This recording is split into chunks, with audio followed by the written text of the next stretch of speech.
rank. I haven't even heard it yet. She's calling it Oh, wonderful. of course it's wonderful. Yours are always wonderful. I don't know. There's a lot to live up to. Good morning.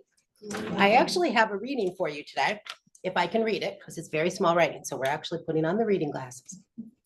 And it is from Romeo and Juliet by William Shakespeare.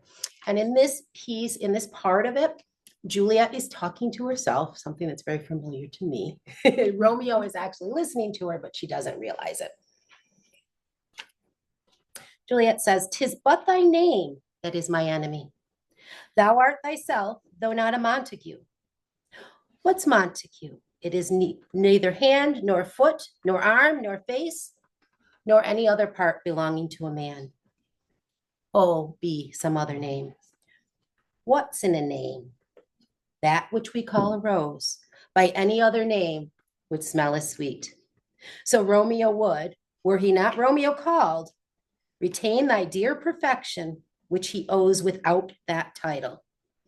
Romeo, doff thy name, and for that name, which is no part of thee, take all of myself."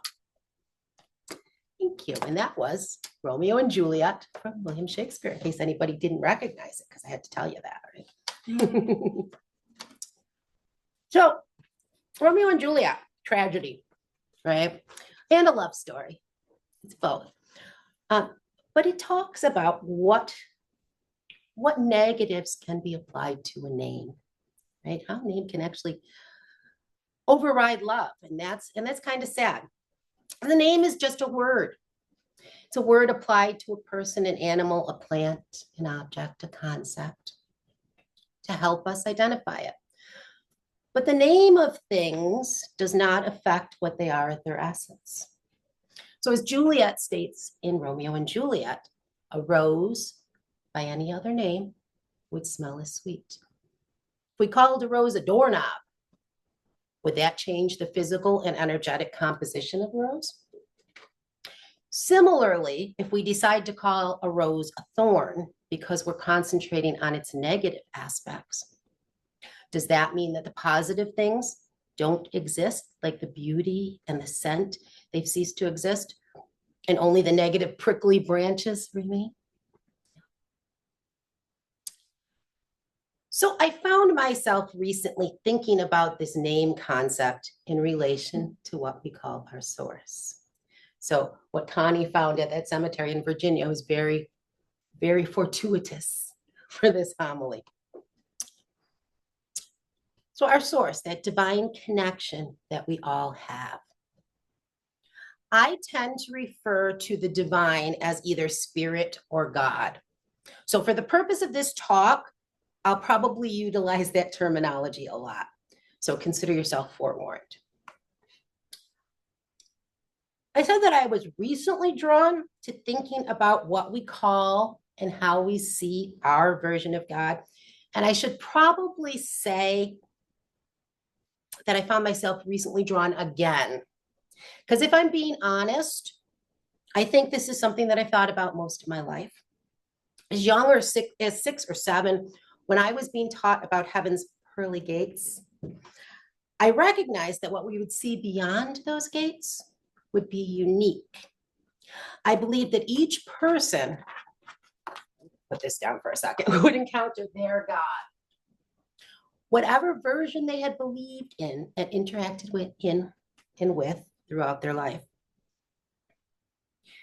So now I'm a little older, maybe a tad wiser, though I don't guarantee that. And on this spiritual path, I recognize that this concept is not only true, maybe minus the pearly gates, but it also includes those people who feel as if they haven't interacted with any version of God. Some of the most spiritual people that I know consider themselves atheists, yet their belief in science and provable facts is still very much an aspect of spirit to me. Now, in June of 2023, I attended a Sufi workshop at Omega. So if anybody doesn't know, the Sufis are the mystical branch of the Islamic religion.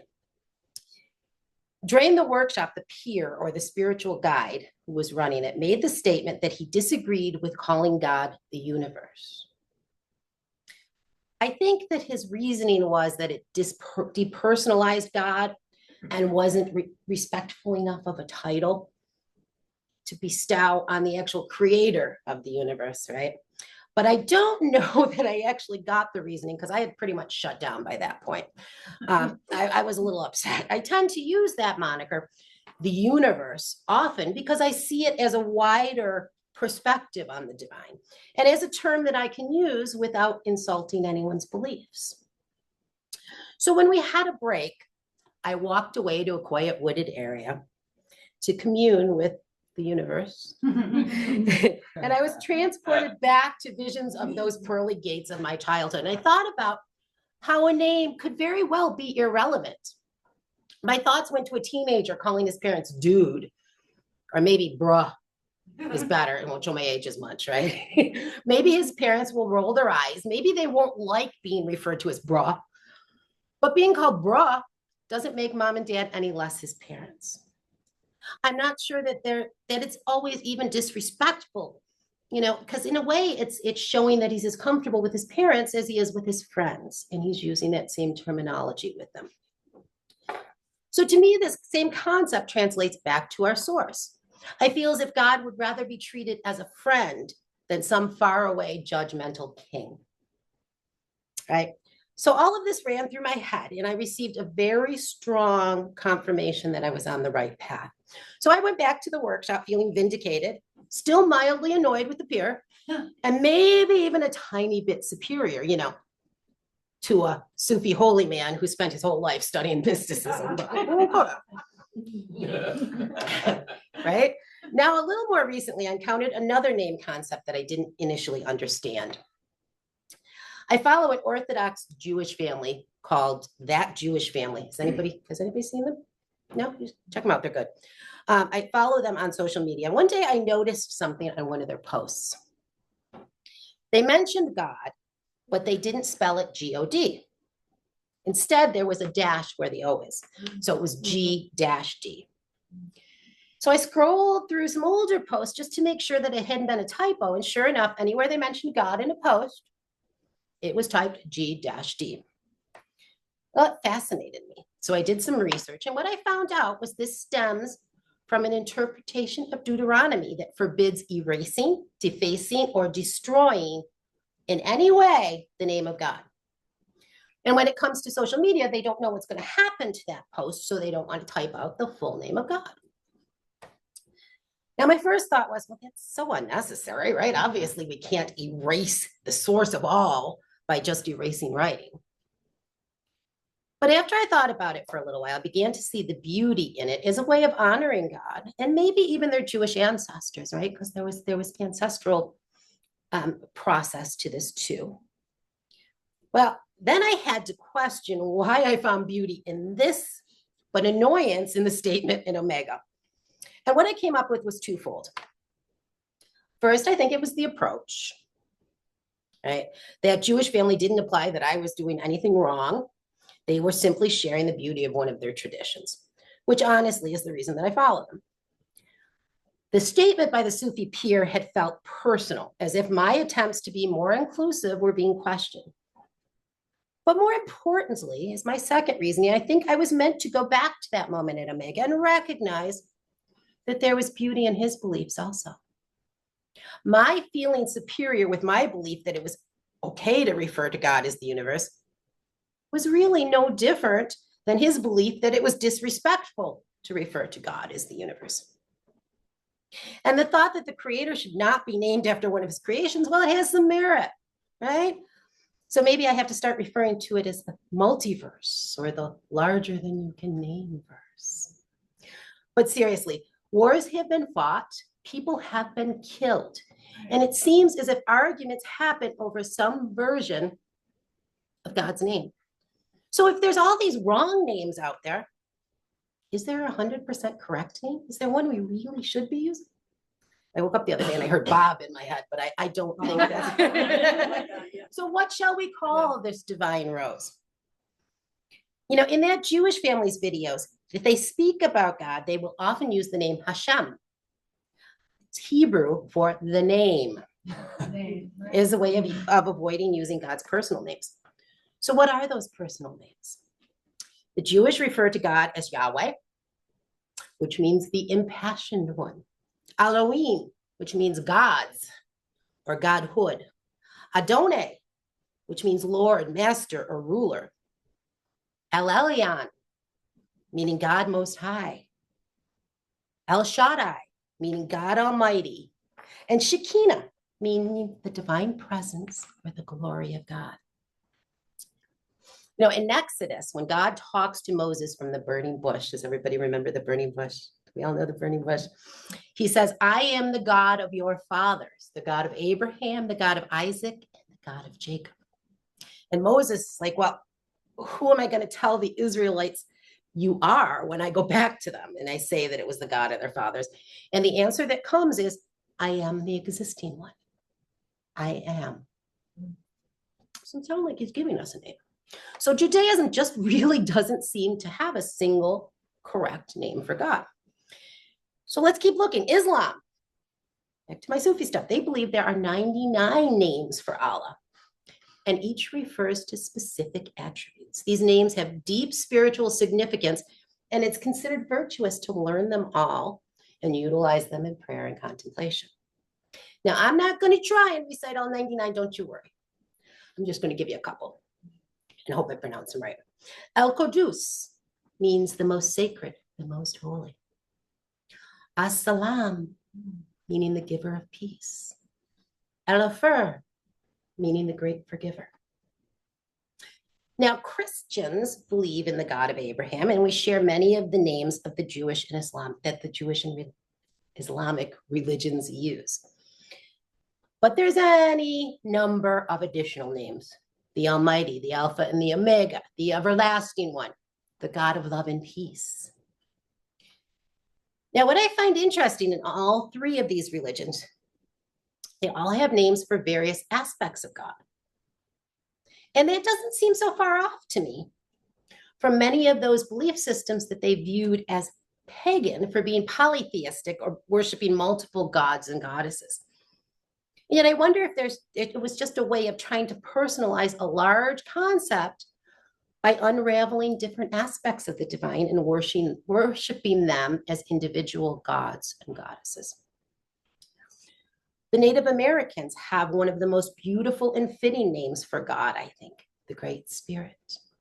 A single entity whose name is expressed differently in various languages, whether it's Wonkin Tonkin from the Sioux, Manitou from the Iroquois, Apistautoki from the Blackfoot, Mahio, Cheyenne, Tirawa-Atias from the Pawnee. They all translate to Great Spirit. Many of these tribes also have other gods and goddesses. The Lakota have Wan-Pi, the spirit of peace. We, the solar spirit, who is the father of Wan-Pi, and I think the mother also, because there was a feminine aspect to Wan-Pi. And Atu was the personification of time. Hindus have what they call the Holy Triad, Brahma, Vishnu, and Shiva, who are the creator, the sustainer, and the destroyer of worlds. They worship many other gods and goddesses also, but these three feel kind of familiar to me. They got a little bit of that Christian Trinity to them. The three in one, mixed with the beauty of honoring the cyclical nature of life, the creator, the sustainer, the destroyer. And you go back to the creator, the sustainer, the destroyer. Romans and Greeks, polytheistic and worshipped many gods and goddesses, right? We all know that. To name a few, Jupiter for the Romans, Zeus for the Greeks, the supreme god. Juno, Hera, the feminine version of God, the goddesses of marriage and childbirth. Mars and Ares, the gods of war. And Pax and Irene, the goddesses of peace. So all these traditions that I touched on today have similarities in what they see and experience in the divine. Whether they're monotheistic or polytheistic, whether they believe in a single God with many different attributes, or many individual gods and goddesses, each representing a unique divine aspect. So if we go back and review, one of the names of God from Islam is As-Salam, meaning the giver of peace. Christians refer to the God of love and peace, also called Jesus the Prince of Peace. Hindus refer to Vishnu as the God of peace in addition to the sustainer. And I'm sure if we worked our way through other divine attributes, we would find the same thing, the commonality, that we have all experienced the divine in similar ways, and all that differs is a name. You know, throughout history, we seem to have concentrated on the differences rather than the similarities, the thorn rather than the rose. When we allow something as beautiful as pure love, which is what our source is, to become a reason for hatred, violence, anger, and pettiness over something as simple as a name. So I'm going to stop talking. I'm done, but I'm just going to leave you with what has been rolling around in my head every morning as I've been thinking about and working through this homily.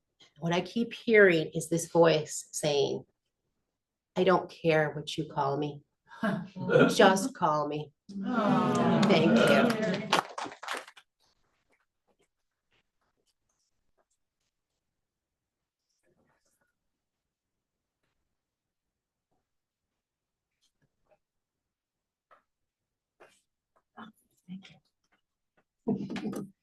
Thank you, Renee. I'm sure you all join me in congratulating Renee and thanking her for those wonderful, well-researched words of wisdom for us.